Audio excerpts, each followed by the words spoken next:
Welcome very much. Today we have, I think, quite topical subject, namely on everyday foreign policy in Russia. And it is my great pleasure to welcome Elizaveta Gaufman, who is an assistant professor at the University of Groningen, and who started her career at MGIMO, which is the Kader school in Moscow, where people go into the foreign office. She doesn't. They didn't take me. She then studied in Germany, in Tübingen, both for her MA and for her PhD. Has been working also in Germany in postdoc positions, and is now at the University of Groningen.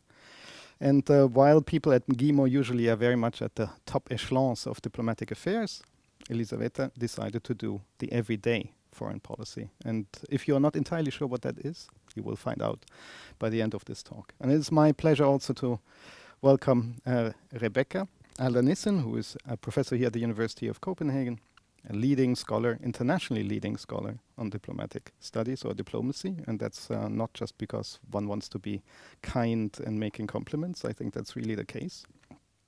And who will be with me, Stefano Guzzini, here at DIIS, but also at the University of Uppsala and Catholic University in Rio de Janeiro, discussing Elizaveta's presentation, which will have time for you also afterwards to engage. And so I hope we will have a nice afternoon all together. Elizaveta, the floor is yours. Thank you so much, and thank you for this kind invitation, Stefano. I'm afraid that the relevance of this research has grown exponentially in the last 100+ days. And when I was working on this project, and I've been working on this project for about 7 years now, I did not see that it will come to this, and it will come to this type of relevance of my research. So it's pretty much what I'm going to talk about today is based on the book that should be coming out this autumn in Manchester University Press. And this is the culmination of the research that I also needed to amend now. So the book was pretty much ready. Now I'm writing a preface where I talk about how in part wrong and right I was, actually, because there's both in many ways. So this is pretty much the chapters that I have in the book, apart from the usual introduction and theory and methodology. So these are, the chapters are pretty much based on the major events that took place in Russia and around the world, but from the Russian perspective. So what did the Russian public actually see as important part of the foreign policy back in the day before the war, which, by the way, is still not allowed to be called war in Russia. And the issues that I looked into were related to the cult of personality of Putin. So how did actually people deal with Putin? So it's not just like him as a president, but also what people made of him in that sense. The growing militarization of the Russian society, that was also quite worrying, even back 8 years ago. Of course, one of the major issues for the population was the issue of sanctions, because when you don't get Dutch or French cheese anymore, you get a bit sad in Russia. Then there was an issue of an incident with Turkey because of the Syrian war, and the American elections, because this was a big deal in 2016. And at the same time, obviously, we all lived through the COVID pandemic, still living through the COVID pandemic. And another issue that was very, very interesting and important for the Russians was the World Cup, because in 2018, Russia hosted the World Cup, and a lot of people came to Russia without visas and enjoyed the food and the football. But obviously now this is something that seems very much in the past. But before we get to all of that stuff, I have a question for you. What are you wearing? Take a look at the tag in your clothing and tell me where it was done, where it was made. China. Mine is Portugal. Mine is actually Portugal. Portugal, okay. Vietnam, okay. Myanmar, okay. Any other countries? Yeah. Thailand, okay. Yeah, so as you see, even in this room, we have quite a bit of a selection in terms of even the things that are very close to your body. And this is also something that is curious. So in buying this item of clothing, you already are affecting, and your choice is already international. You already are part of some country's foreign policy, whether you want it or not, or maybe you specifically bought an item from a certain manufacturer that manufactures it in a certain place. But still, this choice, whether you want it or not, is international. It affects, let's say, textile workers, underpaid textile workers in Bangladesh or in Portugal, or it affects also the way global capitalism works, and it's still part of also your everyday decision. You don't necessarily think about where this item of clothing was made when you open your closet and take something out, as long as it's clean, right? So this is something that's part of the everyday, but it's also part of an international network of decisions that might not directly affect you, although it might affect your own body, but it will also affect people that might be very, very far away from you. So this was pretty much the thinking behind my book. So when we are doing something every day, when we're drinking something, eating something, wearing something, this is something that still will affect people way beyond our immediate circle and way beyond the country that we live in. And so what I'm going to talk about, I will talk about a tiny bit of theory, so not too much. And then I will talk about why we should actually reorient foreign policy analysis, because a lot of the foreign policy analysis that we have is very, very much focused on the diplomatic level. So the level I didn't want to go into, and they also wouldn't have taken me anyway. And then I will talk about 4 specific practices that affect our everyday, related to buying, eating, talking, and mating. So these are the main activities that are considered meaningful in the context of foreign policy. Now I will tell you why. So the thing is that when we talk about foreign policy, what does usually come to your mind? You usually think about diplomats, nice suits, some kind of, I don't know, Geneva, very high summits where people get together and discuss treaties, agreements, and important things that regular people never really have access to. But the thing is that once those agreements are signed, regular people have to deal with the consequences of those summits and agreements and treaties. And when we actually want to look at those people, how they deal with the consequences of those decisions, this is when it gets interesting. Because this way we can also focus on the agency of regular people. It's not just we always do what the government tells us, we also make sense of it. We mediate certain practices, we mediate certain narratives, and this is what was actually interesting for me in that regard. Because foreign policy has been always very much focused on something that is really beyond the realm of regular people.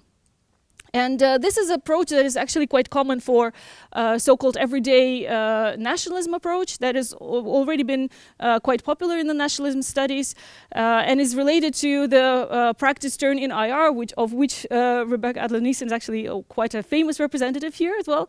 So what we focus here is that we focus on practices, so what people do, what people do meaningfully. And we also try to see whether there is actually some kind of disconnect between, let's say, what the people say and what they do, and what the government tells people to do and what the people don't do or do. So in this sense, I am focusing on the population and not the elite. So elite is somewhere there saying something, but what I am focusing is what the people are actually doing. Because foreign policy analysis is already very much focused on the elite, but people also need to live with the decisions that are taken by the elite, and whether they choose to live with those consequences also affects the way the government works, the state works, and whether the state actually even survives some of those decisions that the elite takes. And there is already some research on so-called popular geopolitics when you have, let's say, the cultural producers. You have a movie, let's say, about the annexation of Crimea, and you analyze who made that movie and what kind of tropes they use in that movie. But interesting for me would be, to put it bluntly, is the comment section of that video. So what I would do, I would go to the YouTube and not watch obviously I will watch the movie, but after that I'll look at the comment section to that movie and see what people actually have to say about it. So this is what where it gets interesting for me. And what I argue is that this kind of stuff, all those comments on YouTube, for example, may provide insights on legitimacy even in authoritarian contexts. Because obviously you've heard a lot about the different public opinion polls that are being carried out in Russia right now, and you're thinking, well, I mean, what can they tell us actually? Will people actually answer truthfully to a question when they might face a 15-year jail time for the answer, right? I mean, maybe you would not answer truthfully, right? So, and this kind of practice-focused stuff, discourse-focused stuff, will actually give me more insight into legitimacy when people are actually afraid of speaking out in a different, let's say, interview environment. So what I was trying to do also I was trying to map online discourse and practice. So I was trying to also bridge this online and offline divide, because obviously a lot of people say a lot of things online, but then they not necessarily do things offline after they say they do. So I was trying to also bridge that divide, because the main challenge that a lot of, let's say, digital humanities scholars face is that they say, okay, I know what the digital people say, but do they actually do what they say? So bridging this divide is usually like one of the main challenges of this type of research.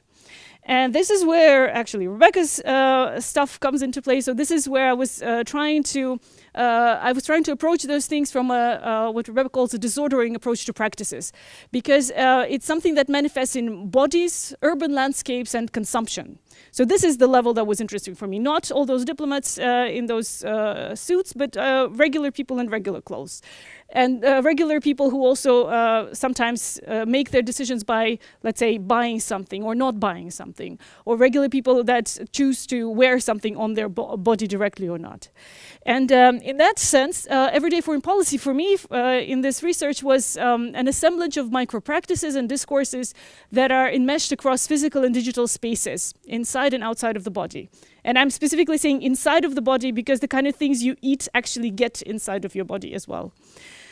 So the first example that I have actually is related to again, putting something on your body. So that's why I asked you to look stuff up, what you're wearing. So this is actually what would be the future designer of Russian Olympic uniform. Her name is Anastasia Zadorina, unfortunately also my classmate from the university. And these are actually, these t-shirts actually made her famous. Those t-shirts are about the sanctions of 2014-2015. So about, so we have those, pretty much the rough translation is something like, we're not afraid of the sanctions because we have those kind of penile shaped, missiles. So this was the fashion response, which she called it, that catapulted her to the fandom of or to the famous, made her famous across Russia, because this was quite a carefully staged performance of this patriotic clothing, and she was not necessarily the first one. Although obviously her father in FSB made sure that she got a lot out of it, but this kind of thing actually popped up all over Russia. So back in 2015, 2016, when I was doing field work, you had those kind of shops all over Russia. So this is actually specifically a shop from Sochi. So Sochi was the place where Winter Olympics took place in 2014. Some of you know it. Also, part of the World Cup also took place in the same city. So this is actually the street that takes you, so there's a river here, and then it takes you all the way to the cable car, so to take you to the mountains, which means that this is extremely, extremely expensive real estate. In order to get that shop, you have to pay a lot of money. And this was actually the front of that shop in 2015. And this is a selection of so-called patriotic t-shirts that you see here. So just to translate a couple for you. So again, we're coming here from the Crimea annexation, obviously, so this is, keep that in mind. So the very patriotic, jingoistic high of Crimea is ours, so all that stuff is in the background, so to say. And you have t-shirts like politeness takes cities, or Crimea is ours, we don't leave ours behind. By the way, this slogan is now used very much so to legitimize the war in Ukraine. Army of Russia, so my president is Putin, whose is yours? So this is the t-shirts, these are the t-shirts that are very much the front of that very expensive store in Sochi. And these stores were actually quite common across Russia. A lot of them were also at the airports. Every time I tried to interview the people who sell those T-shirts, they would refuse to talk to me. So I never actually got anything out of them. They were very, very much afraid of talking to anyone, even a Russian person, which was interesting as a finding in itself, actually. So I actually asked them whether a lot of Russians or foreigners buy the T-shirts, and then that's where the conversation ended, actually. So the point is here that these T-shirts were actually, in fact, worn. Not just by the foreigners who usually buy that as a joke, but by actual regular people. So especially Crimea is ours T-shirt. I've seen that variation in different ways. So not just with Putin, without Putin, just Crimea is ours. Inscription was enough. And this was actually something that very, very common back in 2014, 2015, especially 2015. So at the wave of the sanctions, which were coming as well. So so this is actually a picture from another part of my field work that was in Moscow. And that's to say that we remember, we are proud of it. And then, of course, there's a mug with Putin. And what is not in the shot is also another T-shirt that says, nobody will catch up with us, which is with the Putin's face on it. But then the line is actually from a song that you might not remember anymore. It was performed by a queer baiting duo called Tattoo back in early 2000s. So it was interesting also, this kind of conflation of a song, again, from a queer baiting duo that was used by a president who is very much into toxic masculinity. But in a sense, these kind of consumer decisions were probably sponsored by the state in some ways, because obviously I'm not sure that any T-shirt maker could afford that kind of store. So obviously there was some kind of contribution from the state towards this happening. But the fact that even online stores feature about, at the time, about 300, 500 different types of so-called Putin T-shirts, so patriotic T-shirts. So I mean, you would not sell about 300 T-shirts if there was nobody buying them, right? Another issue here is that after especially the World Cup, what was especially interesting was the way RT, so Russia Today, formerly known as, what they also tried to do is they tried to appropriate another clothing decision. This is what is called vatnik in Russian.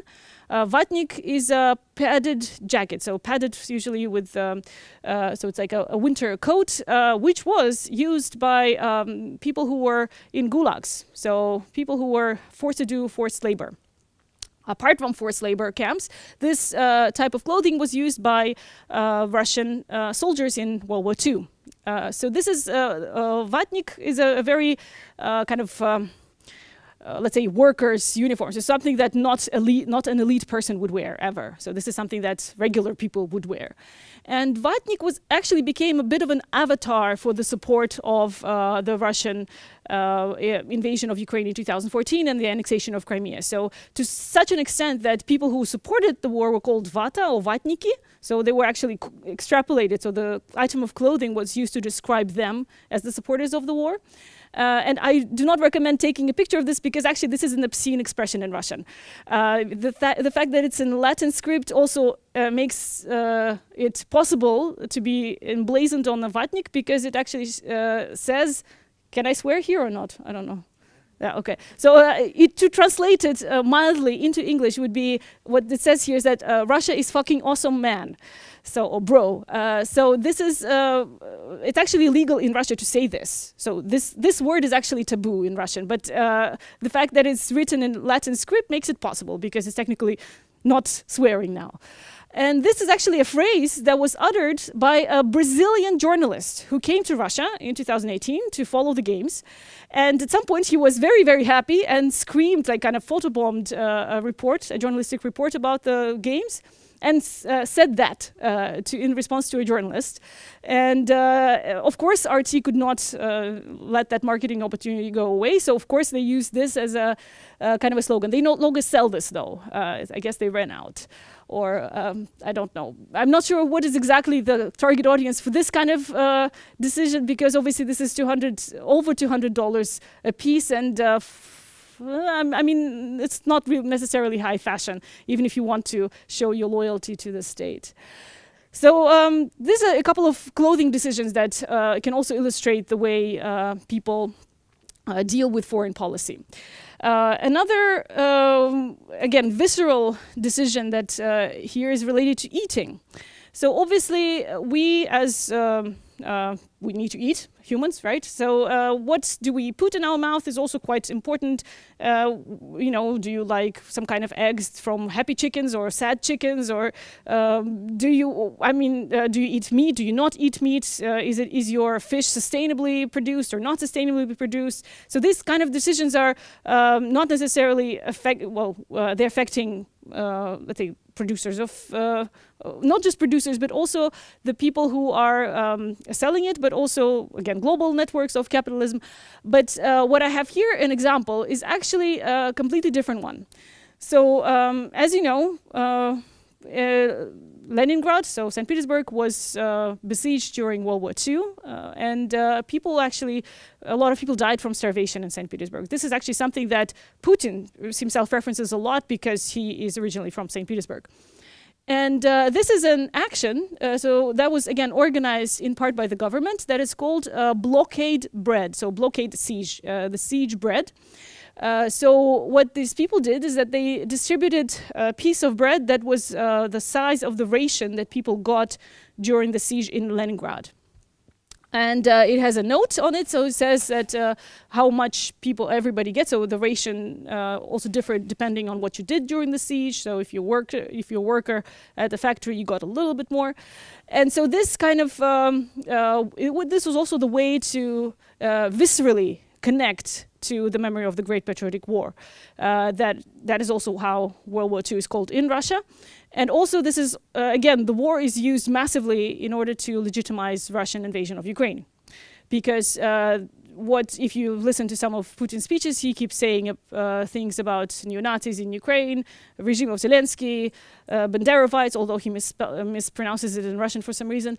So he keeps referring to the memory of the Great Patriotic War because it's such a massive foundational identity building issue in Russia. So maybe the vast majority of Russians would say that this is something that they positively identify with. So, okay, we were the good guys, we defeated the Nazis, we were on the good side of history. So this is something that's extremely important for a Russian person in that regard. So a way to connect to that memory of greatness as well is through this. And the interesting part about it is that this is actually not something that I would necessarily condemn, because a lot of the memory of the Great Patriotic War has been really turned into this we can do it again sentiment where we can show everybody how great we are again. And this very much visceral action focuses more on the trauma of the Great Patriotic War. So if you see and you touch and you try this piece of bread and you see how much people actually had to eat during the war, would give you an idea of how much actual trauma and how much suffering actually went into the war. So maybe you would not want to repeat it, as a lot of pro-governmental, pro-Kremlin agents would say right now. So if you're viscerally familiar with that kind of trauma, maybe you would not want to have a war in the first place. And that's also why the Russian government is so reluctant to call a spade, because there can be war. Ukraine is a lesser state. It has to be a special operation with no casualties at all, which, by the way, again, the Russian government insists upon, and now it's also illegal to say anything about the casualties in Russia as well. So they can't be a war, because this was the war. What we have right now is not a war. It's a special operation and has nothing to do with what the war was. Even though obviously they're constantly trying to draw these comparisons with the way Russia defeated the Nazis. Russians are the good people, so now we need to defeat the Nazis again, so it will never happen again. So it's a never again sentiment, although a very, very perverse one.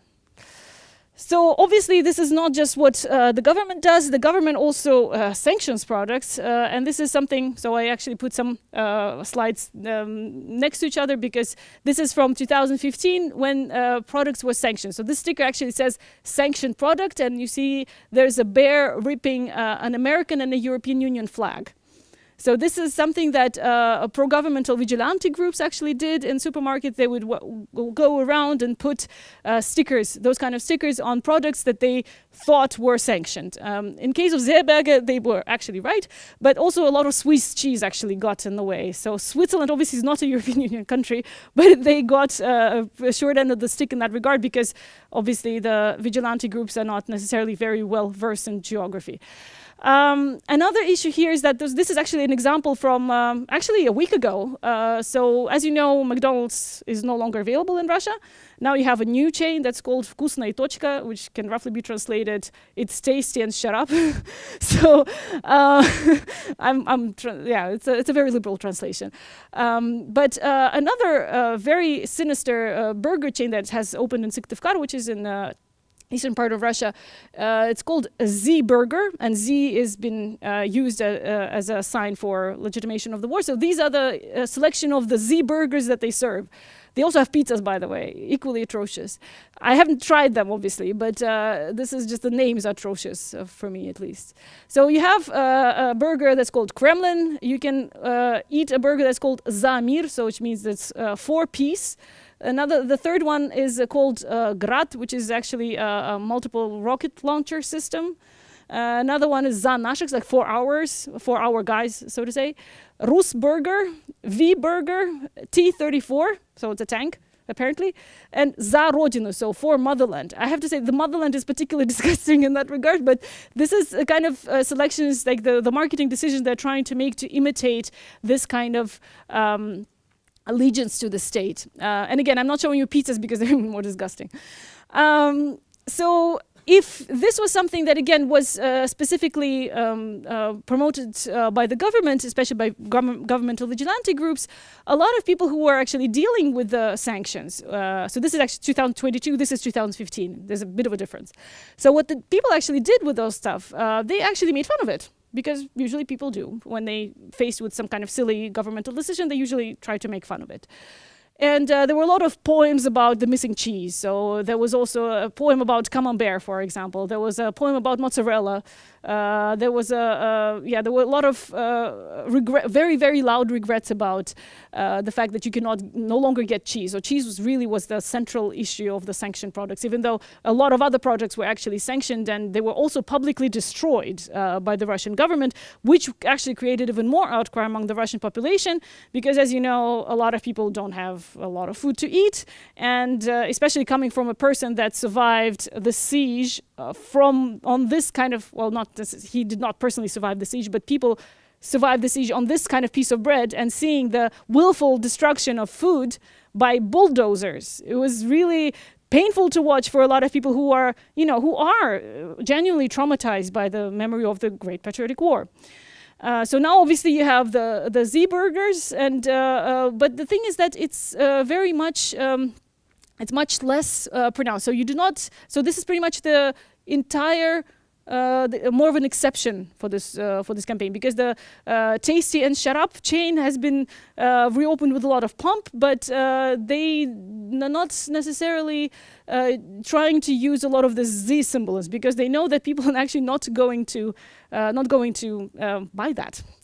And this is actually, again, we're coming to another specifically Russian/post-Soviet phenomenon, which is the issue of buckwheat. I don't know, have you ever eaten buckwheat? No. Okay. Although it is sold as a very superfood type of thing. I've seen also a grano saraceno, so it's like a Saracen grain. So buckwheat is actually really healthy, but it's also a kind of a comfort food for a lot of people in post-Soviet space. Also in Ukraine, by the way. So in Ukraine, there's a shortage of buckwheat, and a lot of people are very nervous about that too. So buckwheat is actually quite a nice correlate for the sense of anxiety that people feel in Russia when it comes to foreign policy. So whenever there is a crisis, the prices for buckwheat go up, and also the people rush to the stores to get it. I guess it was a little bit like crisps in the UK during the pandemic. Also, again, during the pandemic, this was a massive, massive increase of buckwheat demand.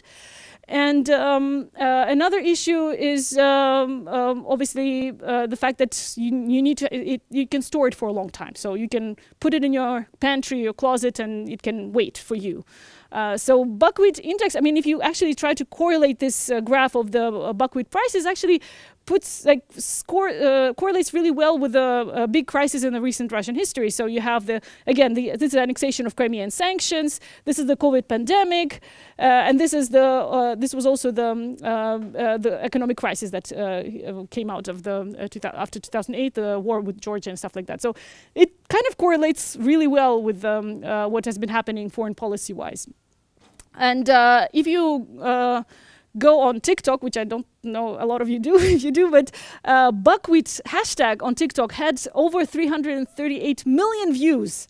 And this is over 2 years of the pandemic. And this is specifically Russian hashtag for buckwheat. And the thing is that buckwheat did not even necessarily feature in those videos. So people would just kind of put the buckwheat hashtag when they were talking about the pandemic and the lockdown, because it was just such a kind of association, such a very stable association with being in this sense of anxiety related to the pandemic, lockdown, and all the sense of uncertainty that was pretty much in many ways healed by the presence of buckwheat, which is grechka in Russian. And the map that I have here is actually, again, from 2022. So you see also where people are looking for buckwheat the most. And as you can probably expect, most of the people who are looking for buckwheat are not necessarily in Moscow. And this is actually a question I got from a Russian person specifically from Moscow, saying like, when the pandemic started, we never went to buy buckwheat. Like, nobody bought buckwheat. Like, maybe you in Moscow did not buy buckwheat, but if you go to Komi or Yakutia or Kostroma, people would actually go and stock on buckwheat because they might not have the same level of income that you do. And again, when we take a look at the data from 2022, we see that yes, people actually are going out and buying buckwheat because they're scared, because they're worried and they don't know what to do with the war, because they're not even allowed to say that it is war. And again, like, this is another way of, so you might have 338 million views of buckwheat hashtag on TikTok, but at the same time you also have the consumer pattern that reflects that popularity of the hashtag. And another way of bridging this online and offline discourse is also the stickers, car stickers. So this is, again, from my fieldwork in 2015, 2017. And so this sticker says, "To Berlin." It's actually on a really, really old car. It's a Lada. And another very, very old car that says, "My grandpa's victory, my victory." And again, this is in off-season, so both of those photographs were taken in September, which means that it's not Victory Day of 9th of May in Russia. So it means that people put those stickers a while ago and they're still there. And this is also what, again, binds this online and offline discourse. So this car stickers actually is extremely common, different variations. Another variation that I did not include here is also a sticker on a specifically German-produced car, so BMW, Mercedes, Volkswagen, that says "Grandpa's trophy."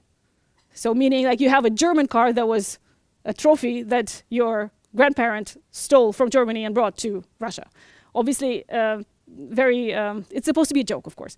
So this kind of offline practices are extremely, extremely common.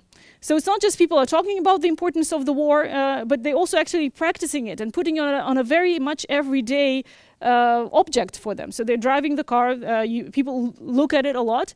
And this kind of stickers is also where this whole idea of "we can repeat it" sticker actually came about. So you might have heard of this "we can repeat it" narrative in Russia, but actually it was originally a sticker that originated from the annexation of Crimea. There was a very obscene drawing of a male rape with and that also had an inscription added, "We can repeat it," 1941, 1945. And again, 1941, 1945. Whatever happened between 1939 and 41, we don't talk about it. So nothing happened then, nothing to look at. So this 41, 45, "we can repeat it" narrative, it comes from the annexation of Crimea. It pretty much is, it capitalizes on the idea of we were so great and we can prove our greatness yet again. And it's not talking about this, the trauma of families dying not from starvation, from war. So this is not something that is part of the conversation when you talk about the sticker. The sticker is completely removed from that trauma. And that's what makes it actually so everyday and so dangerous in many ways. Because obviously people who put the sticker at some point, they might also make the logical jump to something like, we can repeat it again. The interesting part about the stickers now, though, so the government is trying to sort of push and imitate AstroTurf, grassroots support for the war. So what they're trying to do is to put the Z's on the car. So they force usually public transport drivers to put Z's on their cars, which they don't want to do. But apparently right now it's one of the very common ways to get your car window smashed. So if you put a Z on your car, consider the window smashed. So there will be somebody in the vicinity that would not be happy to see the Z on private cars. That's why they're so rare. Because people, even with a governmentally sanctioned expression of support for the war, people don't want to do this. And this, for me at least, is one of the biggest indicators of the fact that there is no widespread acceptance of this narrative, because this was all over Russia. The Zs are not. The Zs that you do see from the photographs in Russia are, in fact, put there by the government. And something that a lot of people might not actually remember anymore is there was an incident in 2015 when Turkey accidentally, well, maybe not entirely accidentally, shot down a Russian warplane over Syria.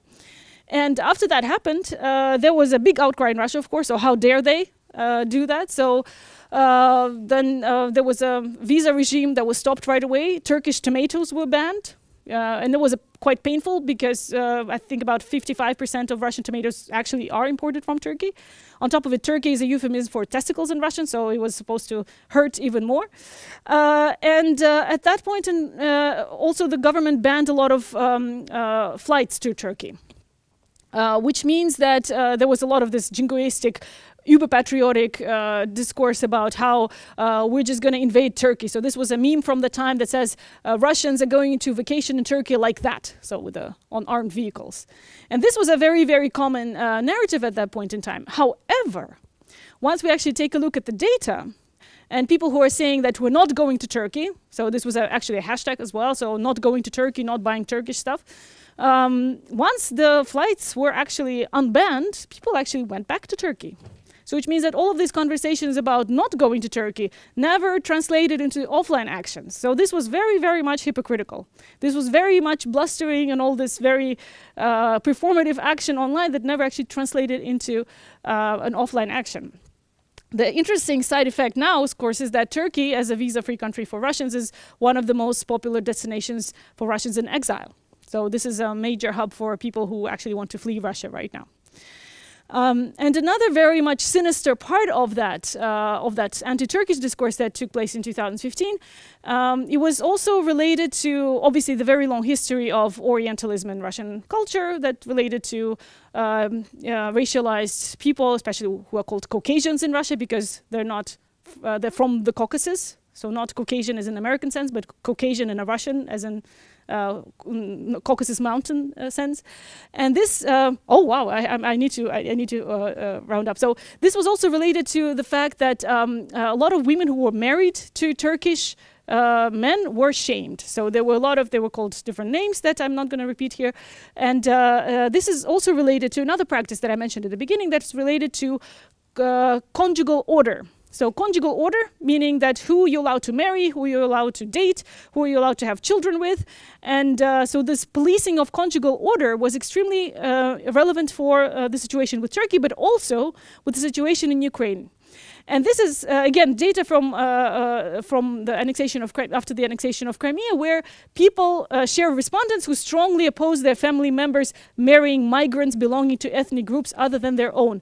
And you see, this is a massive shift, actually, because Ukrainians were always considered as this, fellow Slavs, like it's okay. So obviously the fact that anti-Ukrainian sentiment actually reached the level of anti-Semitism, this was quite significant in this policing of conjugal order. And again, this is not something that was an outlier. One of the first things that the Russian government did actually at the beginning of the war, they published a guide how to divorce a Ukrainian. on their one governmental newspapers. And another way is that obviously this is not just related to the government, this is also related to the grassroots practices of policing the conjugal order. And these are examples from, specifically that one is example from a vile organization that's called the Male State, that is led by a person who for some reason has asylum in Poland right now. His name is Władysław Paźnikov, and he's definitely compensating for something, but also he's was very much against the fact that a sushi chain in Russia used an African man in their advertising. So after that, they doxed the sushi chain. They forced them to apologize for using an African man in their advertising. And this is what they've been doing for years now, actually. Starting at least, well, he became somewhat prominent during the World Cup when he was doxing and shaming women who were seen with foreigners. So if you were a woman, not man, obviously, woman who was seen with a foreigner somewhere in during the games, you were blasted all over social media as a person who is a slut who is sleeping with foreigners to get something out of them. And this kind of conjugal policing was very much welcomed actually by the government, because he was given platform to several very high circulation newspapers. And he was only banned actually recently because the organization, because he said that he did not like Putin as well. So his main mistake was actually saying a lot of anti-Putin things, because otherwise this organization would have actually continued to exist, because it's not that much different to what the government wants to do anyway. So my conclusion, I'm giving in the time, I hope. So when on the 24th of February, I did not sleep the whole night, of course. I was thinking, how wrong was I actually? Was I as wrong with my conclusions, with my book, with my research? And I realized, because I could not have predicted this war. And I did not, that's true. I did not predict the war. I knew that there would be some kind of altercation. I did not realize it's going to be an all-out war, to such an extent that we see right now. And the reason for that is because I did not see the level of discourse and practice of the Crimea consensus leading up to the war. I could see that there is no enough propaganda, there's not enough embracing of the Donbas region as this, ancestral territories that have to be regained on social media that I saw for the Crimea. So for Crimea, I could see, yeah, like people are definitely on board with that. For Donbas, I didn't see that. That's why I think, okay, it can be that they would actually start the war, because there's no popular support for this. And then I realized, yes, there isn't. And that's why the government is really trying to throw all sorts of astroturfing measures about mimicking the everyday support of this foreign policy decision, because there isn't. People are not actually engaging with a lot of this practice, all of these Z's and all of these burgers, because they don't actually buy it as much as they bought the Crimea stuff. And that's also something that a lot of my colleagues indicated, that because we're not necessarily focused on Putin and the decision was so restricted to this high level of decision making, that's why we couldn't have predicted the war, because we're not seeing the same level of support, the same level of a historical ressentiment among the population. And the thing is that it failed to make this kind of very visceral connections between the everyday and the foreign policy. That's why we also don't see right now. That's why, again, it kind of gives me hope that at some point there'll be enough of people in Russia who would be opposed to this war as well. And again, it also exposes the performativity of the online discourse. Again, if you say you're not going to Turkey, but then once the flight is available, you just pack up and leave. And the more sinister part of it is, of course, related to the policing of the conjugal order as everyday foreign policy, because all of these male state organizations, they're not necessarily mimicking exactly what the government does, but they do a lot of harm, and there's not a lot of oppositions related to that kind of policing. And again, women are at the receiving end of a lot of that harassment. Thank you so much for your attention.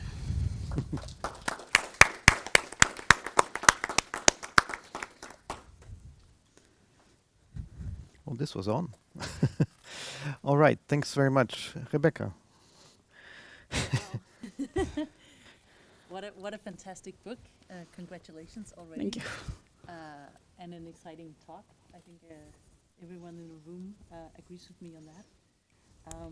I have millions of questions I could ask, but I guess a first one, just to start us out, because I guess this is more of a conversation, right?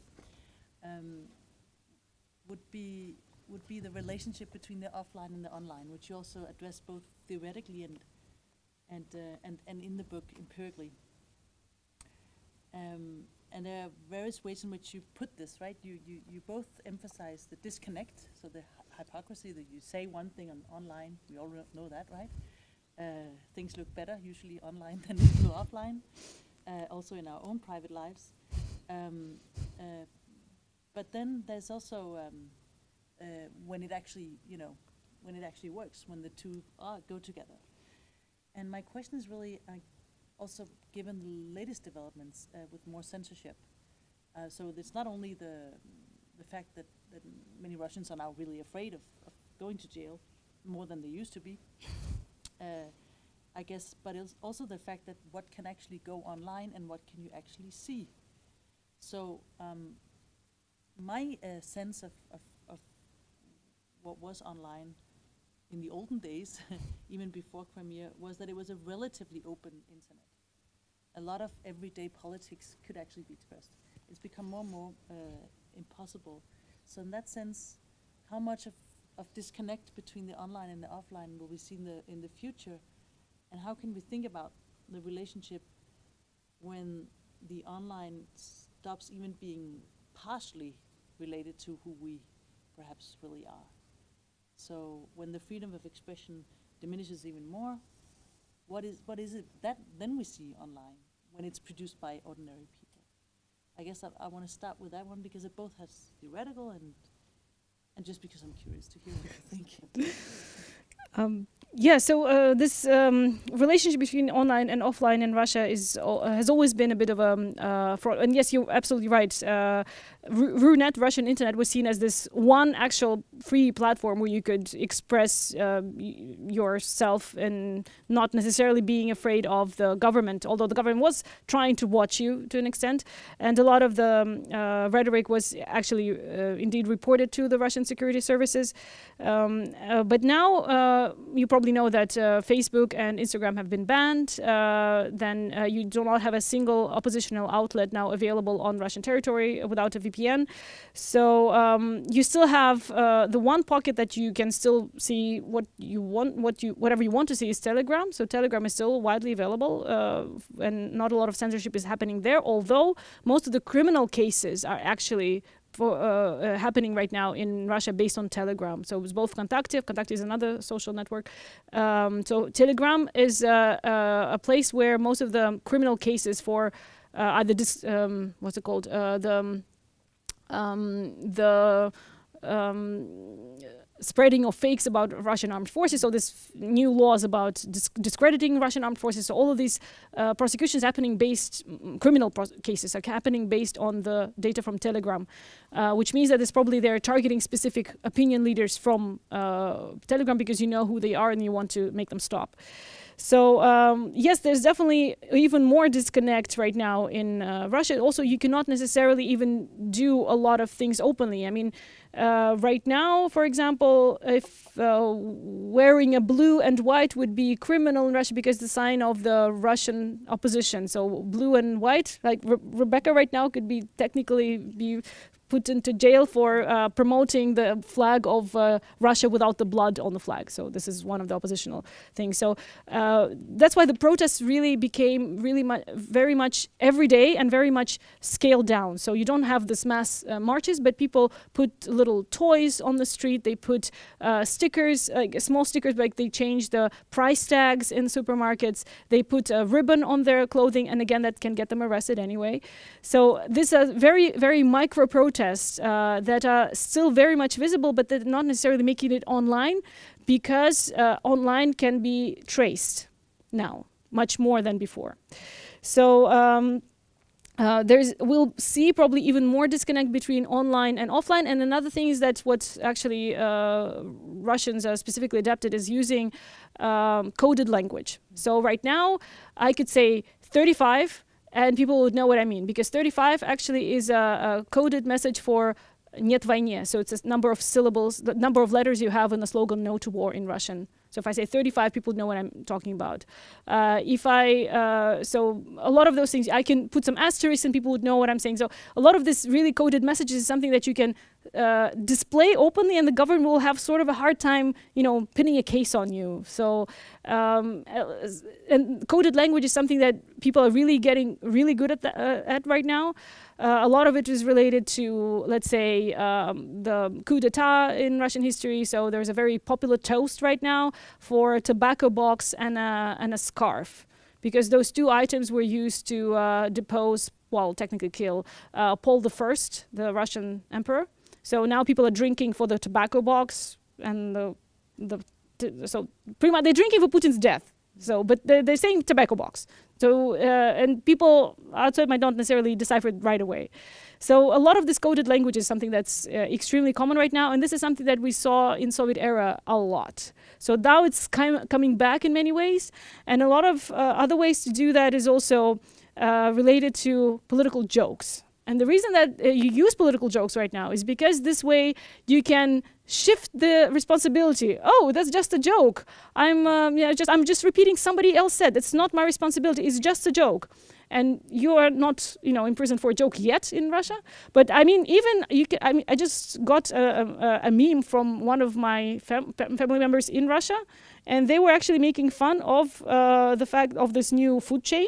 And so, for example, it makes fun about the car manufacturing in Russia. So again, this meme came from a person that technically kind of, not necessarily supports the war, but it's not necessarily against the war.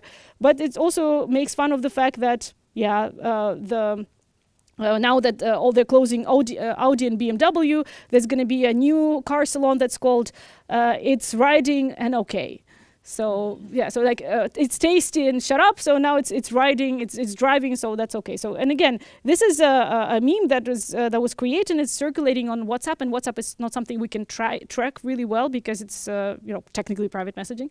So, but yeah, like those memes are circulating now. And again, they're shifting the responsibility from your own. So like I did not say that. I just got this meme. It's like I thought it was just funny. So I might support the war, I might not support the war. So this kind of ambivalence that's built into this sharing is a great tool to actually voice the opposition and also to create a kind of community around the opposition against the war. Time for one more question? Okay. So I mean, I guess also in the room there people have tons of questions, but you had this line in the beginning also, could have predicted the war, right? And I'd just like to challenge that and say that's not a relevant question given the weight of the book, which I can't wait to read the full book. But also, if we are to compare to the degree that we can even compare cases like this with Elizaveta's work on Syria. Mm-hmm. So she's worked on, and her puzzle is really not could I predict the war in Syria, but more how can people live in authoritarian states? Mm-hmm. How can they even have a normal life?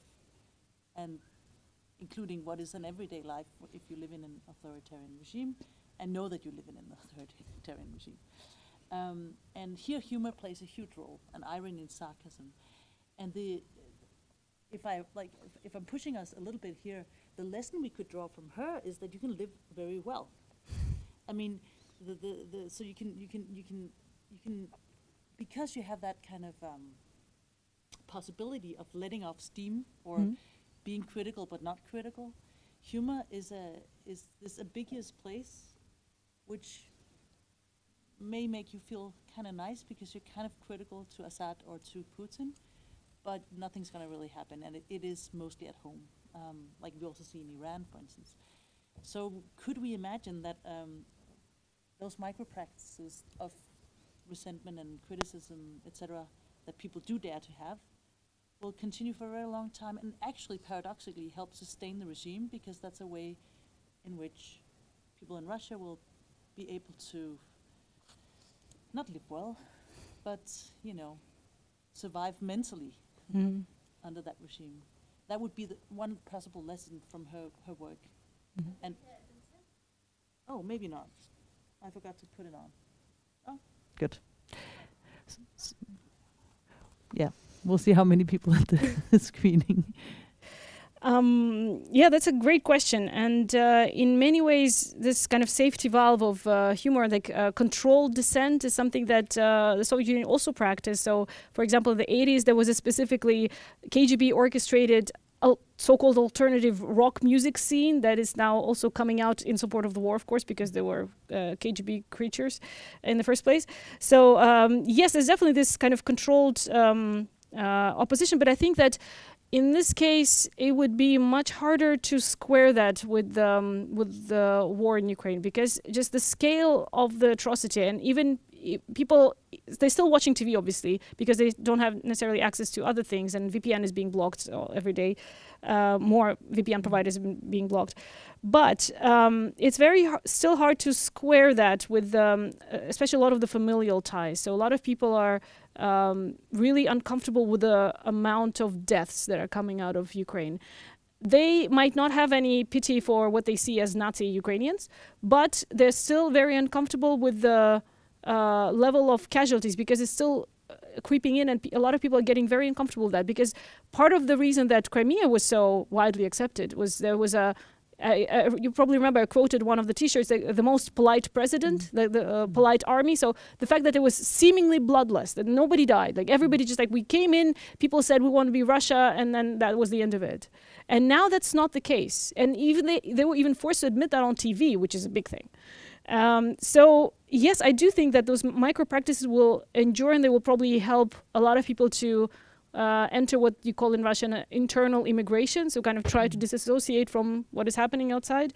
And it does give us insight into the way people live in an authoritarian regime. But I doubt that it will actually could be a long-term strategy, because the state is intervening so much into those micro practices that it's getting much, much harder to stay in that, internal immigration, would you call it? So. Yes, I do think that this question of how do people live in authoritarian context is very relevant in this context, especially because, again, a lot of Russia research is just focused on Putin. So just like, what did Putin think? What did he say? Like, how did he hold his pen or whatever? So this was pretty much the focus of Russia research for many years. 22 now. But I think that, again, I still argue that this grassroots level of research is much more meaningful right now, especially because now we see what does the population actually make of these atrocious decisions that the government has taken, and how obviously a lot of them are supporting it. I have no doubt about it. I have family members who are supporting it, unfortunately, and I cannot do anything about it, which is extremely, frustrating, to put it mildly. So the problem is that those micro practices will still come to an end at some point, because there will be at some point a collision with the state, especially on the less wealthy regions where, say, a Volkswagen factory will have to close down. They have to be replaced with somebody. IKEA is closing down, so people will be fired. It's a massive, massive employer. So all of this foreign policy decision will trickle down to working level people who, the ones that are stocking on buckwheat, not the ones necessarily living in Moscow. And this is actually where this weakness of the regime lies, because they think that might buy off some of the population. They might be able to buy off some of it, but not everyone. And especially the working class people are going to be the ones that suffer the most from the sanctions in the first place. So... yeah, I do agree with the question, though. Yeah, and it will be interesting to follow. Yes, depressing and interesting. Yes. Yeah. I don't know if I'm allowed to ask that question, but given that you're so outspoken also here, is there any sort of worry about your family members at this point for you? Yes and no. I'm pretty sure that if I live in the Netherlands, so I'm pretty sure if the Russian embassy is doing their job in the Netherlands, they probably already put me on some kind of list, because I've been quite outspoken against the war from the beginning. I don't think that the government cares about me so much, because I'm a tiny researcher. They don't care about me as much as they would care, let's say, about a high-profile journalist who's been writing articles, or actually some of my colleagues have been put on wanted lists right now. So you might have heard of Andrei Soldatov. So he's been exposing a lot of the FSB dealings, and he's been put on a wanted list, international wanted list right now. His property has been seized in Russia. So I'm not that kind of caliber. I'm not. I'm an academic. FSB. I'm not sure they're reading a lot of academic work that much. So, yeah. So I am worried, but I think that as long as my family members don't necessarily run in front of the camera and say something against the war, they're probably safe. I don't want to jinx it, of course, but No. Yeah. If I follow up on, I'm on, right? If I'm follow up on this one, so most of the examples you gave were examples of nationalism, of mobilizing support for the leadership, for the nation, for the war. Are there any counter narratives? Right now. Yes. So there are a lot of counter narratives, also especially because the government is really trying to throw so many narratives at the wall, and none of them are actually sticking. So they're kind of throwing, let's say, the denazification narrative. It didn't stick. Then they started talking about genocide. It didn't stick. They stopped talking about it. So most of the narratives are pretty much related to the fact that we shouldn't have started that war. So, okay, Crimea, maybe people are not so willing to give back to Ukraine, but at least they are against the war right now. And they're increasingly questioning the official narratives because there's just so many of them. You don't know which one to start with. So there was this very infamous case of biolabs that were funded by NATO with birds that are supposed to spread infectious diseases among Russians. And like, okay, how would the bird tell a Russian and a Ukrainian apart? I mean, like, I don't know. But that also, again, didn't stick. And when people hear that, they say, okay, this cannot be right. I mean, maybe some of them believe that. Like, I mean, there are COVID skeptics as well, right, in Europe. There are people who don't believe certain things or do believe certain other things. So there is definitely this push against the narrative. And a lot of people are saying, okay, if we wanted to liberate Donbass, why are we in Kherson? And like, why were the troops in Kiev? So this kind of questioning is happening more, actually. So the questions is what's happening right now more. And like the questioning sort of kind of still allowed. And a lot of it is the counter narratives are also related to the fact that so Putin is not a good leader. Like, why did he get us into this? Now everybody's going to hate Russia. So, and they are correct. I'm honestly not sure whether I will get a lot of students of Russian language next year, because a lot of people are understandably very much upset with the war, and I don't blame them. So this kind of worry about the Russian culture is something that's very much a concern among the Russian population, which is kind of displaced for me. I think that you should be worried about people being killed.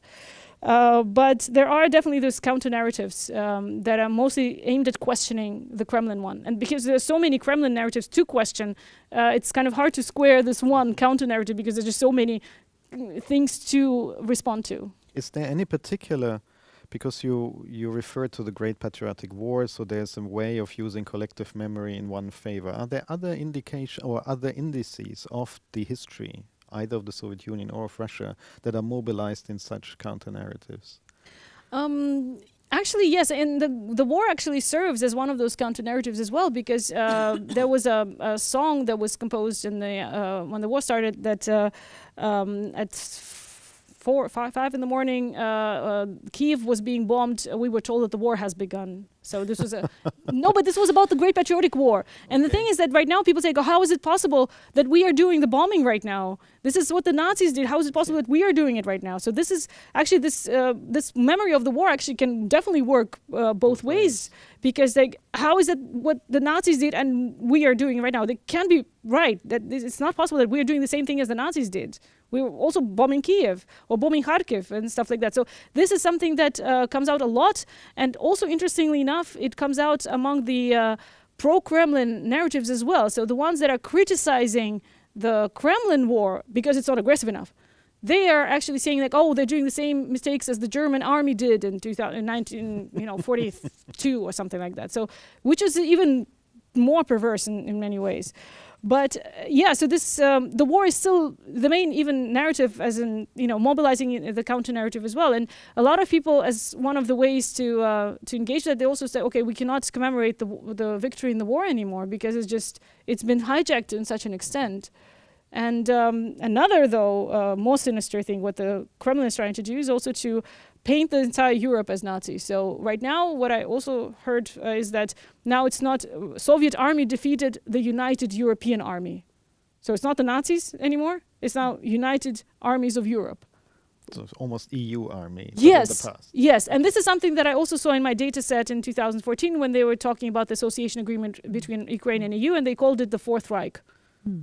So that was something that I saw. But again, they're trying to utilize that on a different level. So, okay, like all the Europeans are just Nazis, like everyone, everything, like all these countries, they participated in the Axis coalition, so which means that all of them are Nazis now. Well, it's a syllogism. Our enemies are Nazis. Yes. These are our enemies, hence they are Nazis. Absolutely. All right. A last one on the everyday and the link to the upper echelon, the church. Oh God. Because you, oh God, appropriate. Yeah. Because the church is every day, right? In many regards, it's a thing that people would meet in during the week, or certainly during the Holy Office, to the extent that they go, or at least feel also as something which is not in principle necessarily only connected to the state. Of course, it might have a change recently, but so how do you see? How could one think about a foreign policy aspect, not just about Kirill, who is happy with Putin and on the diplomatic level, but how can one think everyday foreign policy in terms of the daily church or the everyday church?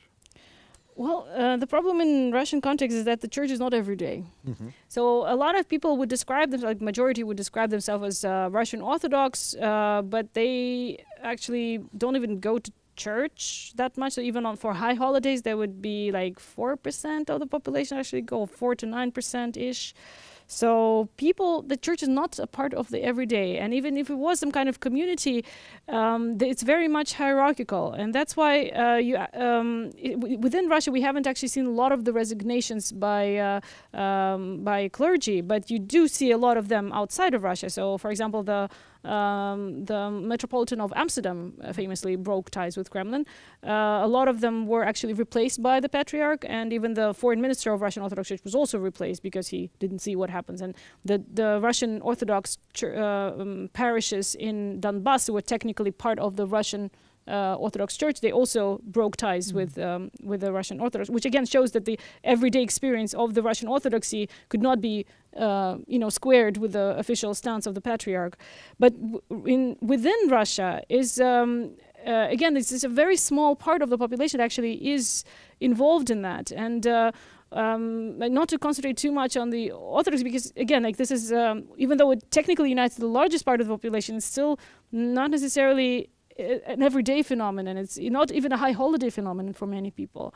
But at the same time, even against the advice of the Russian government, the chief rabbi of Moscow, for example, has been re-elected, even though he actually had to flee to Israel because of his anti-war stance. So you have actually the most vocal anti-war position was actually voiced by the Jewish community in Russia, which is not surprising in many ways, even though the chief rabbi of Russia, I think, has been quite silent about this.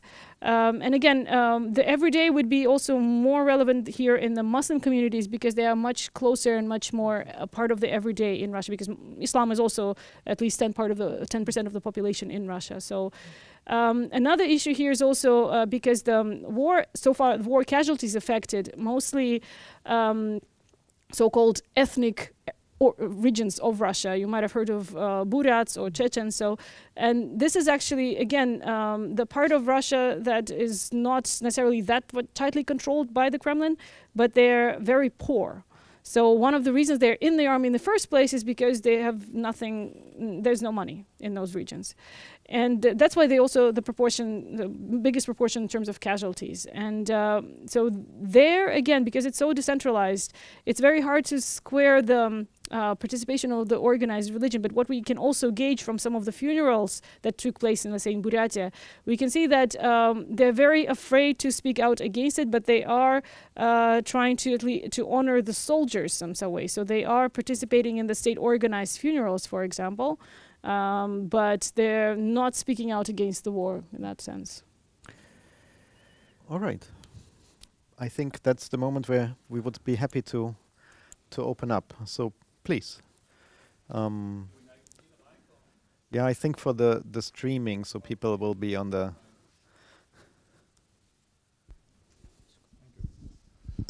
Thank you for the presentation and so on. A few questions, and the first would be that you showed us a list of the selection of sea burgers. And if there ever was a Moscow burger, they would have to remove it after the sinking of the cruiser Moscow. There was a Moscow burger, yes. My second thing is that you showed us a list of T-shirts. And I didn't get whether it was private or state enterprise. If it was a state enterprise, they could use the surplus of income for financing the war, or they could even also consider distributing them for free if they wanted to spread the message and so on. So your comment on that. And my final observation is that you showed us and you mentioned that you have been working on your presentation and your book for 7 years, if I remember. And we tend to blame our politicians for not seeing the crisis develop up to what we see right now. But I have to include the researchers also in this for you, and I'm blaming you and fellow researchers for not seeing what was developing from the Crimean crisis and right up to now. Okay. I guess I do take part of the blame because, as I said, if you're looking at the grassroots population, that you would not see the war coming, and this is was also kind of the academic consensus among a lot of my colleagues who also work with, let's say, discrimination of migrants or migrants' rights in Russia or local governance. So if you look at that level, you cannot predict the war. You can see some of the very worrying tendencies like the militarization of society, but you're like, okay, but that's no way that with that level of local participation that there can be war. I also remember one of my colleagues, very high-profile Russia expert, posting on the 23rd of February saying that why are people so afraid there's not going to be a war? So a lot of specialists, apart from maybe military analysts, they were like very worried for a while. All the other observers, they were completely out of the loop in many ways. So I called my friends in Kharkiv on the 21st of February. So before that, I did not want to even post anything on social media, even though I was seeing a lot of the rhetoric, because I was afraid I would be contributing to the kind of a bit of a hysteria that was happening on social media and among the politicians, because I did not see the signs and I didn't want to contribute to that. But on the 21st of February, after the speech, the war is coming. I know it's too late, but the war is coming. So I did warn the people, and I was also interviewed by several newspapers. I said, I'm afraid the war is coming. A lot of people was like, what kind of academic are you? You're afraid. So I got a lot of criticism for that, actually. But that criticism did not last for a long time, because I was right 3 days later. The Moskva sinking, actually, it's interesting to point out, because it was a massive, massive blow to the Russian army in many ways, because it was also that same ship that was supposed to go fuck itself from the island. So this was the ship, that ship.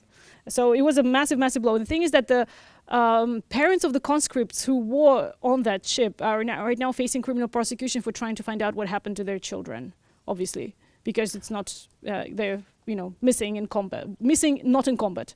So this is something that is, is now used to prosecute also the parents. And a lot of them, actually, the conscripts actually come from Crimea, so they're not necessarily even from mainland Russia, so to say.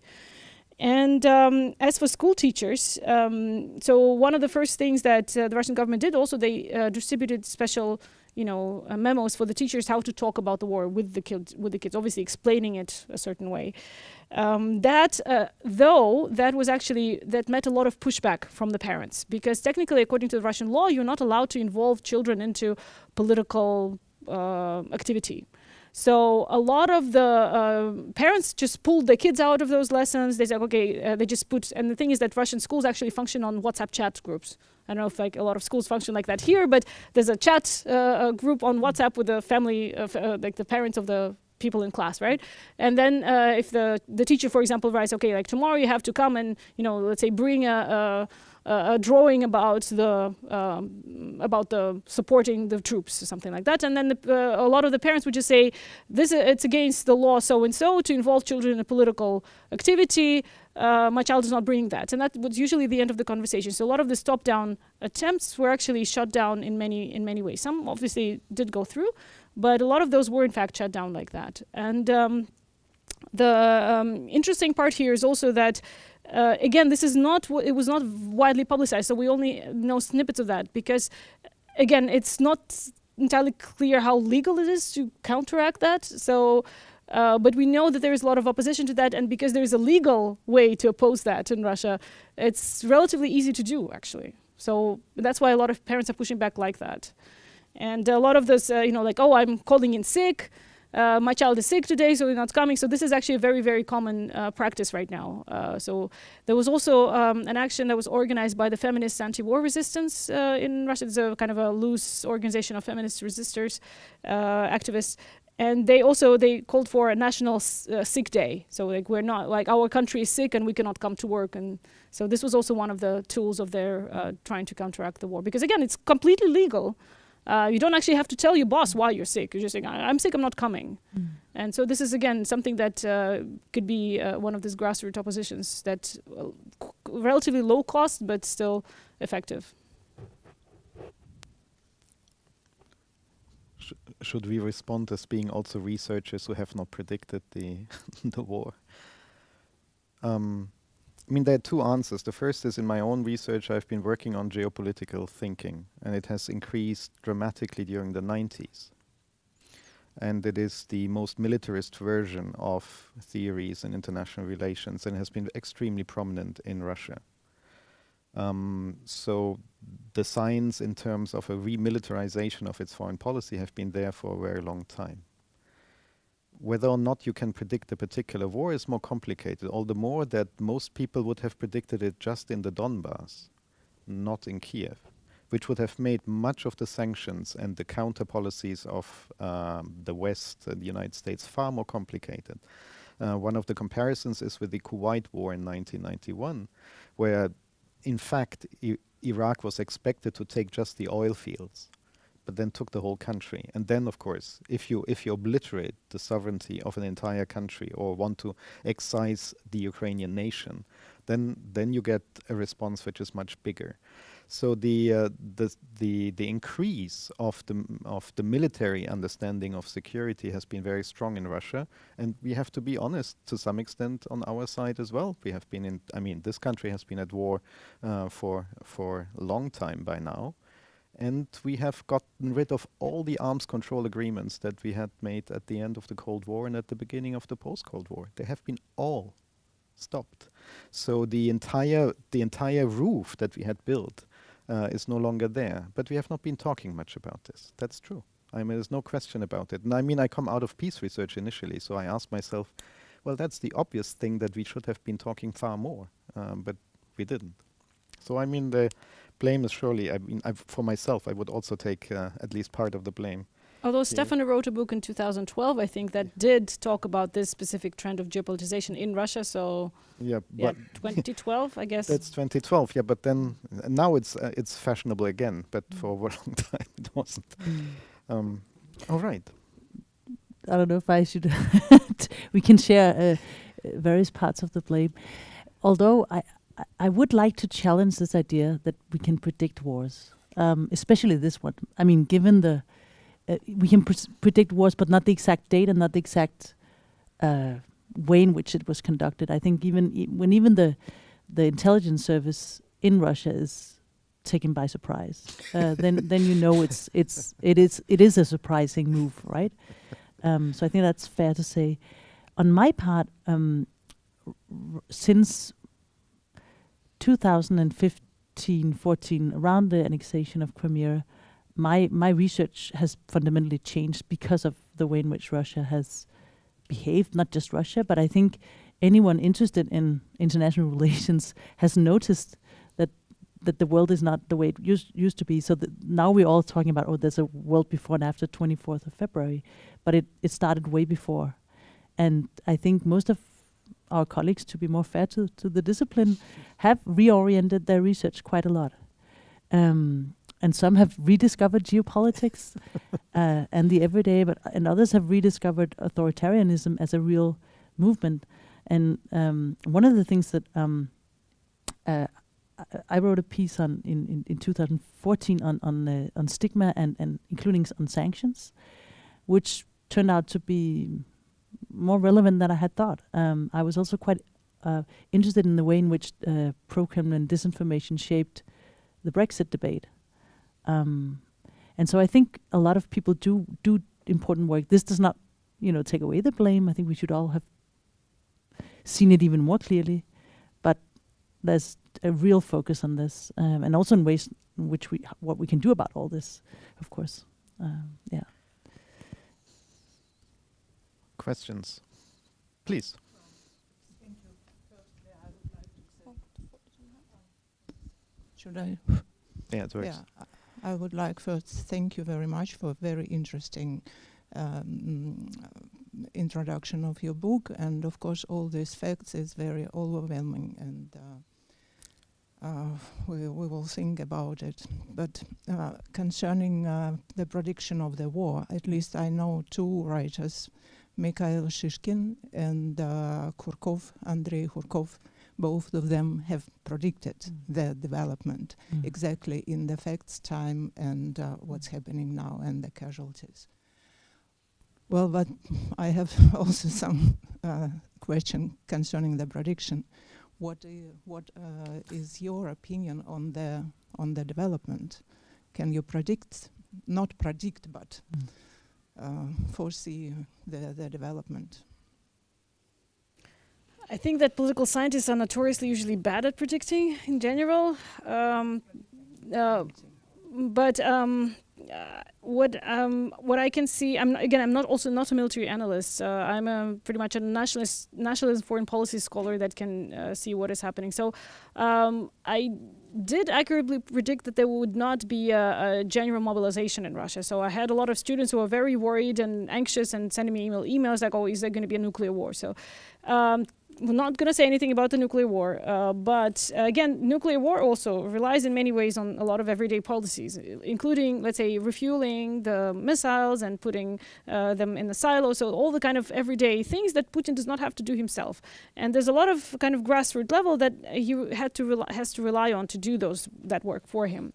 Some of my colleagues say like, okay, but what about this like small nuclear tactical weapon that can explode over Kiev or something like that. So this is something that a lot of us also worried about. But if again, judging of what I'm seeing, that they cannot bomb, I mean, not because of the song, but they cannot bomb Kiev like that, because Kiev is the mother of Russian cities, what is known to every Russian person. So how can they possibly bomb Kiev if it's the mother of Russian cities, even if it's awash with Nazis, is what they're saying. So I would go on a limb and say that I don't think that they will try to employ those kind of weapons in the conflict.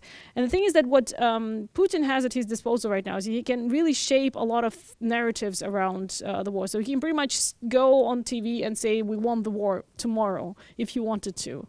And if they could achieve some kind of tactical, what they could spin as a tactical win. So in that regard,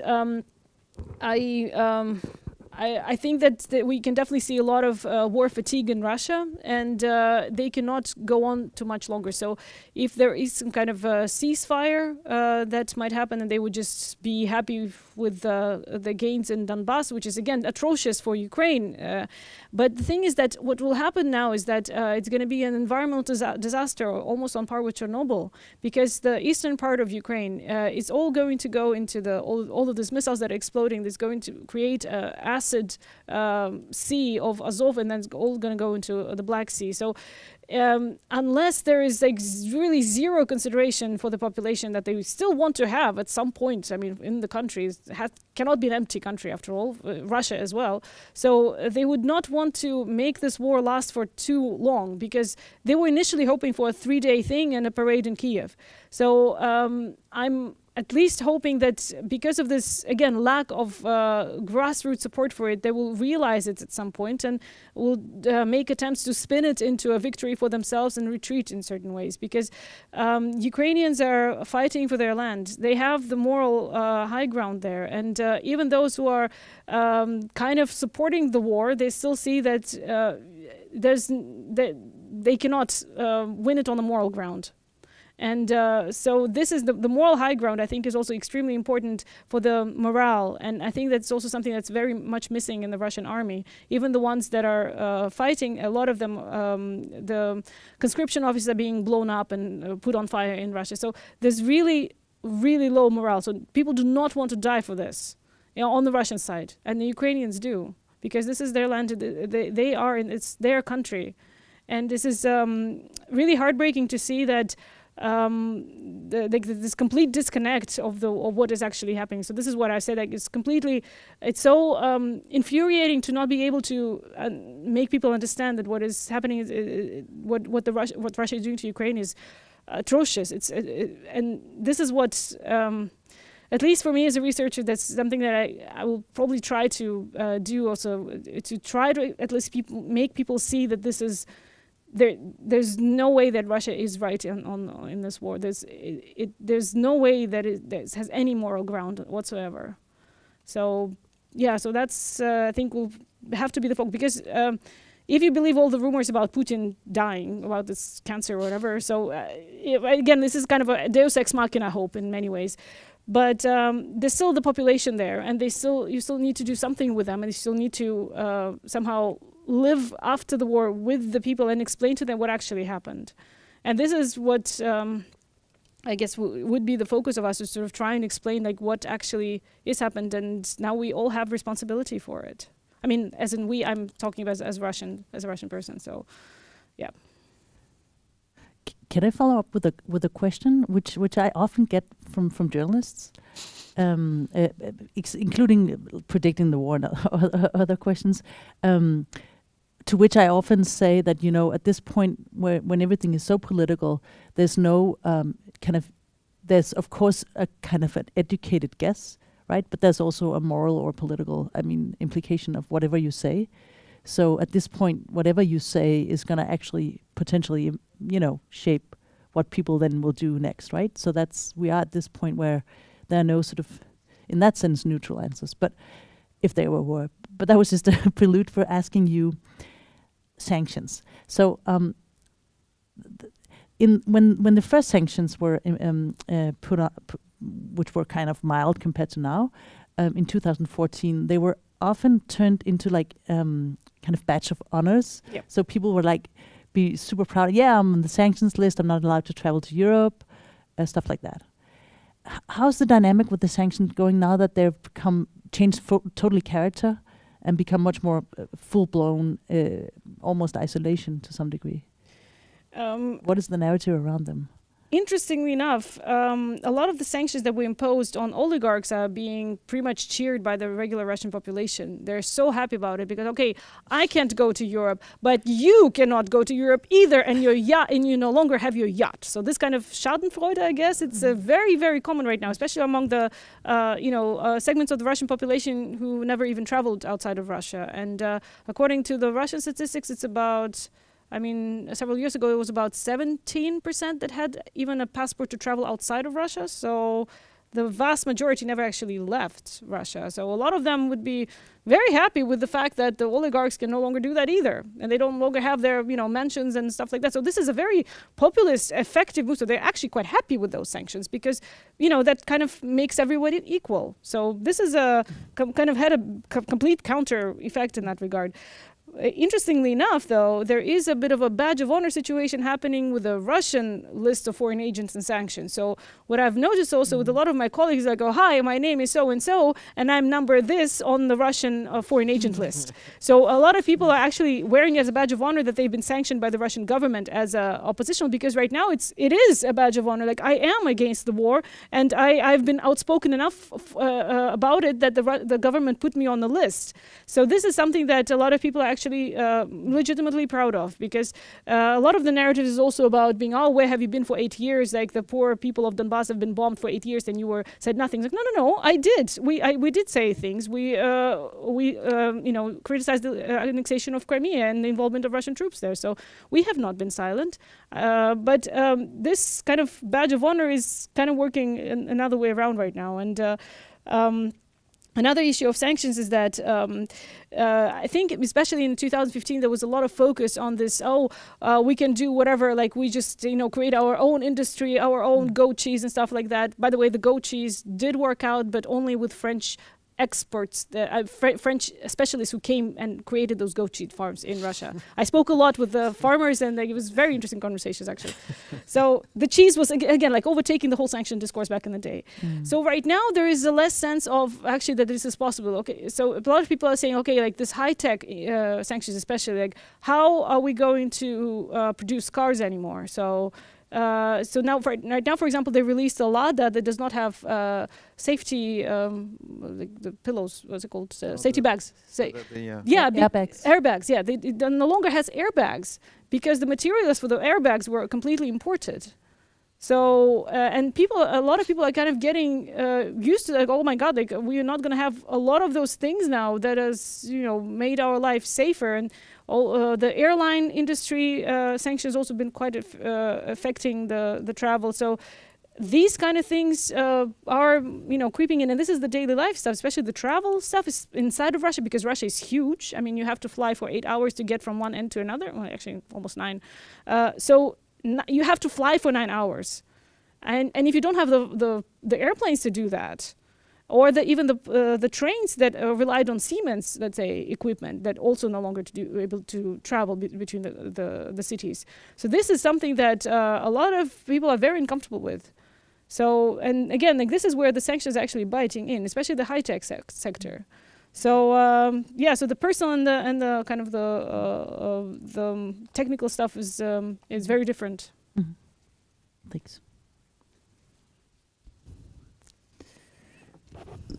An additional one, talking about the opposition to the war and so on. We talked a lot about that today. And you mentioned the lawsuit on the parents on behalf of the missing soldiers from the sinking of Moscow. Could it be that the main opposition to the war internally, since everything is banned, you cannot talk about it and anything, would that the main opposition internally, would that come from parents' organization? Would that come from a group as veterans organization? I think there is a veterans organization somewhere in Moscow, which seems to be quite outspoken also on behalf of the soldiers in the battle and those who are missing. So I think the organization you're referring to is the Committee of Soldiers' Mothers. So this was the organization that was quite vocal around the Chechnya wars, for example. And yes, part of the opposition definitely comes from the parents. And that's why also they've been specifically targeted for prosecution, because they are the closest to the source of information in many ways. So they have much more information than regular people about even the scope of military activity, for example. So the Committee of Soldiers' Mothers already has been warned about their potential foreign agent status, so they cannot really do much. What they can do is that they can pretty much work within the system. So they, for example, they can complain to the Ministry of Defense about unfair treatment of the soldiers within the country. So the fact that the conscripts have been sent into the war, they can also complain about that. This is pretty much their function. That's the only thing they can do. So I don't think that the opposition will actually come from them, but a lot of the information will actually trickle down through them. And information is actually a very important first step. Another problem here is, of course, that especially if you take a look with interviews with the bereaved parents in Russia, the funerals, because until recently it was possible to still cover the funerals. Now it's not possible to do that.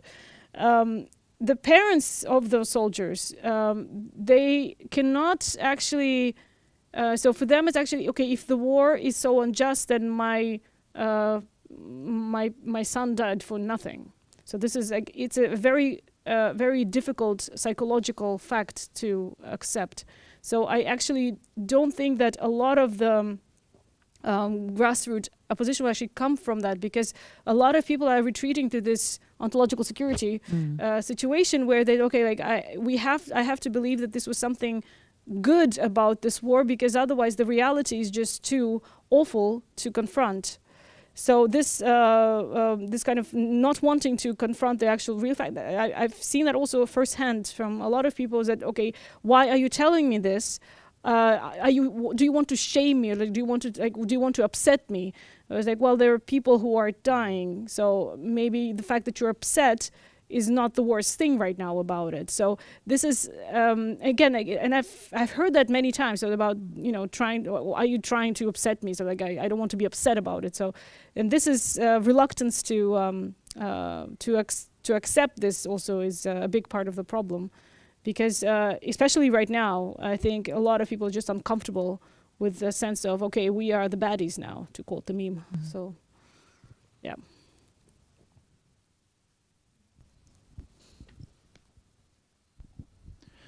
Thank you for some fascinating research. We've discussed quite a bit whether we could have predicted this situation or not. Allow me to sort of change the perspective a bit and ask you, could we have avoided it? Looking, you know, we know the situation now, we know how everything is going. Could we have avoided it?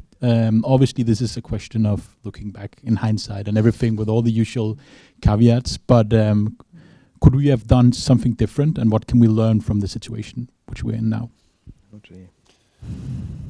I'm afraid I'll need some help from both sides here.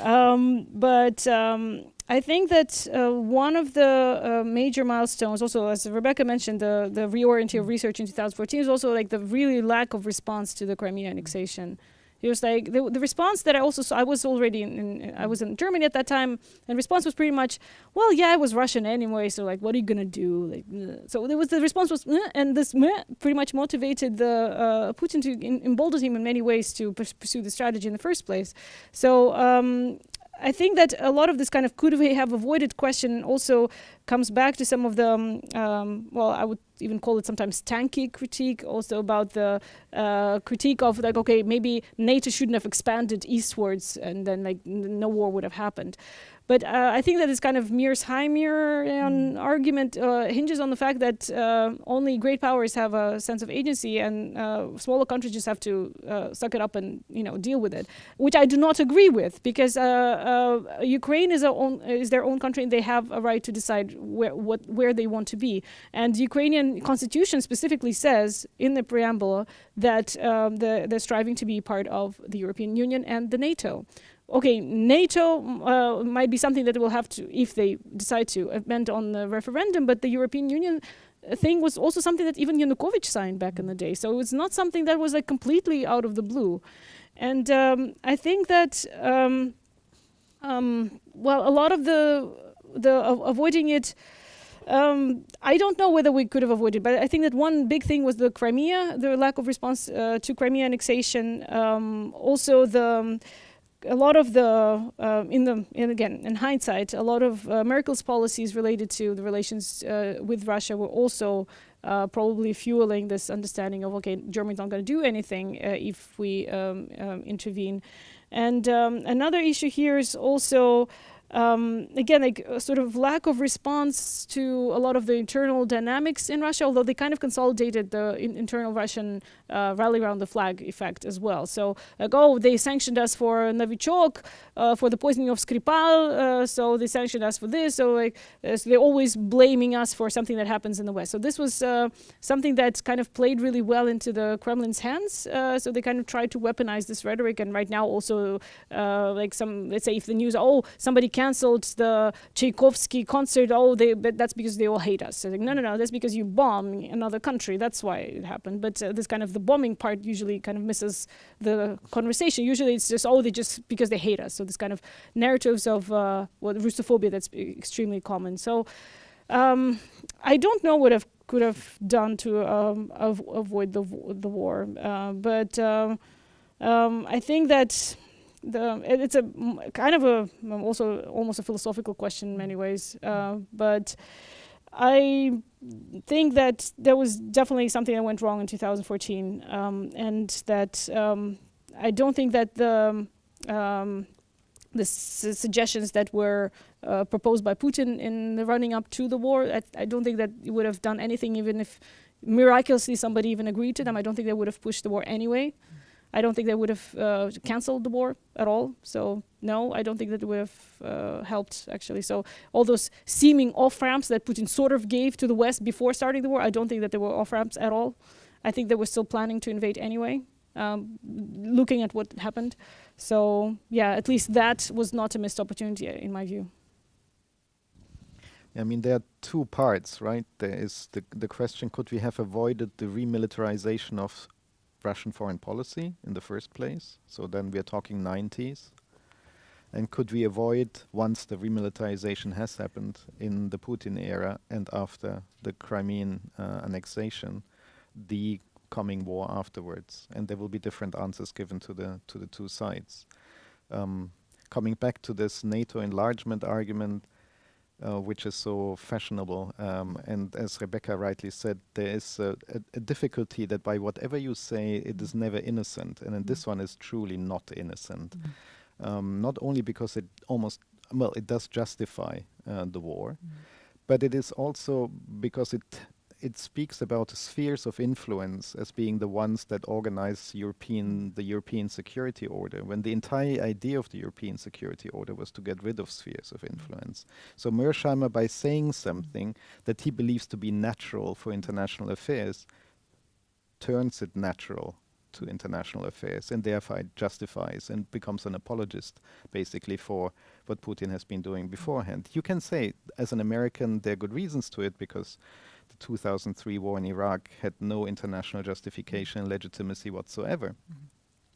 And what usually the Americans do in Latin America is part of a sphere of influence thinking. So it is redoing the same thing, but Europe was supposed to be differently. And I think some of the reactions in Western Europe, in particular actually Germany, is on the basis of that there are fundamental principles of what the European security order should look like that have been trampled in this moment. So the German foreign policy, that would be a different topic, right? But it is interesting in that regard that being so normative, or wanting to be so normative, it followed up a particular vision of norms of what the European security should be all about.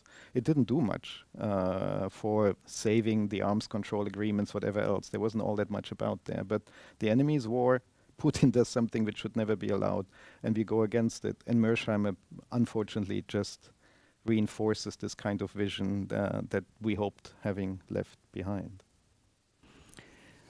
It's a question I think anyone just mildly thinking about these matters really think a lot about. And I've been thinking a lot about the association agreement. So, because, when we say could we, that there's a big question about who is we, right? Could you? Well, I guess according to this book, we are all we're all doing foreign policy, right? So we're all implicated in one way or the other. But looking at it from the perspective of what was actually happening with the Ukraine and the EU. The association agreement seen from, and I'm just following up on what Stefano just said, it was really seen as kind of a logical, bureaucratic process of just doing what we always do. Like, there was nothing particular seen from Brussels, really. Sometimes it doesn't really work. There's the candidate status. There's this whole system, which in that sense shouldn't come as a surprise to anyone. But I guess it shouldn't come as a surprise either that Russia didn't like this so much, right? So I think one thing to think about is what can be seen from one part as not being political is deeply political in another part of the world. That doesn't mean it shouldn't be done, because the logical consequence of saying what should we have done differently is to say Ukraine shouldn't have been offered, for instance, association agreement. And when you say that, it has huge consequences, not just for that country, but for the entire edifice, right? So there are these domino effects when we talk about these things, that we can't limit it even to the question of Ukraine. And this is also why this war is so troublesome, because it has whatever all sides do right now will have effects on Lithuania, Estonia, the U.S., Poland, and Copenhagen, right? So in that sense, I think there are somehow the past is also limiting what we could have done differently. There are actually not that much in that sense, unless it wanted to contradict itself. Then I'm not sure that Brussels could have done so many things very differently. I mean, at least then it would have to change its own policy on all kinds of matters.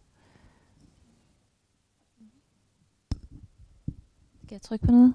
So, hi, my name is Shirin. I have one small question, actually quite simple. How will this affect the consumer behavior regarding learning Russian? Having an interest in getting to know Russia. Geographically, the majority of Denmark doesn't even know how big a country it is, how many minorities that actually are living there. I teach in language. I meet Ukrainians and Russians, and I always tell them we're not discussing politics in my class, because it's a huge and complicated area, and I am definitely against everything that is happening. I also have an Iraqi background. I don't understand war. Why? I don't even discuss it. It's just, I think, the result of stupidity. So aside from the decision on warfare, how could the majority of Denmark maintain the interest geographically, linguistically? Because Russia is still the biggest country, as we know, one of the biggest countries. And I think it will have a huge impact on the common Danes' knowledge. And thank you so much for presenting your knowledge. Thank you. And actually, that's a great question for me, because I am, in fact, a professor of Russian discourse and politics, and I am teaching Dutch kids, adults now. It's also in part also Russian language related. So as I was saying to Stefano today, like I don't know, either I'm going to get 20 or zeros to. I have no idea how that's going to affect. So whether the people actually want to have like a more morose interest in like how the hell did that happen? Or whether they will like, I don't want to learn a Nazi language, which I've heard, by the way, already from a lot of people, thanks to Timothy Snyder, by the way. So the kind of extrapolation of the language as in, being part of the, the war is something that is very frustrating, because most of the refugees are actually Russian speakers. I don't know if you have a lot of refugees here in Denmark, but in the Netherlands we have quite a bit of refugees from Ukraine, and the vast majority of them are Russian speakers, and they're bilingual Russian speakers, so the Russian and Ukrainian. So Russian language is something that they continue to speak, even though a lot of them actually switch into Ukrainian right now. I also myself switched to partly Ukrainian with my colleagues, because I understand it's difficult for them to speak Russian right now. So in that regard, I do welcome your point about diversity, and actually one of the ways to do that, and I've also done this actually even before the war, I also tried to show them really the diversity that exists in Russia beyond, kind of the Christian, Slavic, blue-eyed thing that most people associate with Russia. Also, I don't look like that anyway. So, and actually that's something that one of my students told me at the last class. Like, I thought you would be whiter or something. So he said something like, I thought you would be whiter or something as a teacher. So that was interesting.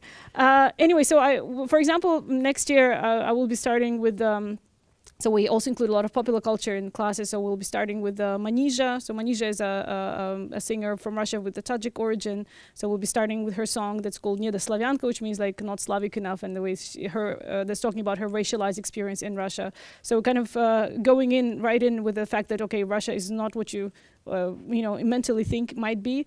And also that there's a lot of diversity. Also, this is a person who's actively been supporting LGBTQ rights, has been a very prominent activist, sanctioned by the state, experienced a lot of racialized abuse in Russia, and also spoken out against the war. So I'm trying to, again, it's also related in part to my research, I'm trying to disconnect from all this elite Putin, Putinology stuff, and focus really on the diversity and the fact that the part that worries me also is that because of colonial policies, a lot of imperialism, Russian is a language that's spoken in the diaspora a lot. So you can hear Russian spoken in Kazakhstan, in Azerbaijan, in Georgia, in Belarus, in Mongolia even in parts. But so this is a language that people by some virtue of history still speak, and this is still their language, and they might choose to to ditch it, but it would be their choice, and but we should not sanction them because it's their part of their heritage. So I think, again, I don't know what will happen with Russia studies, and I have to say politics has always been part of my classes and by virtue of my training. So I always try to show a bit of nuance and also kind of bust some myths about some preconceptions that exist about Russia. But the thing is that would be much harder to do right now, because it's like, okay, we are full evil empire mode, and it is in many ways. But there are also, let's say, feminist activists who are putting the notes about remember Bucha or think about Mariupol. So there are people who do that, and this is also the part that I have the highest hope for. And the part that I want my students to know the most. And obviously they have to learn about the, propaganda and pro-Kremlin narratives, but I will try to also show them that, okay, this is another part of it. And another actually consequence of the war is that the exchange that we planned originally do also, we are exploring new opportunities with countries with some kind of Russian speaker minority, let's say Kazakhstan or Armenia or Georgia. So this is places that have a Russian speaking population in part, but this would also offer the students a completely different view on Russian history and Russian culture. So this is going to be a very decolonial actually lens on the whole thing, and that might not something they would have gotten if they went to Russia to study for an exchange semester. So I'm actually hopeful that the new generation of students, if we have any at all, will go to, let's say, Kazakhstan and say, oh look, there's a completely different lens on Russian history that I did not know about, and it's a completely different part of Russian-speaking culture that I was not familiar with. So that, at least, I hope will have a positive effect in kind of busting the imperial myth and the colonial policies that pervaded Soviet and Russian history. Using Russian as a decolonial ploy. Yes, absolutely. Right. Well, I think then I would like to thank you both. Thank Elizaveta, thank Rebecca, and thank you all for coming for this public seminar. I think I learned a lot, and it is also, I think, quite helpful to have references which are not just the usual references that we see always on TV when we are talking or thinking about the war. And I think you helped us very much in this regard. Thank you again, and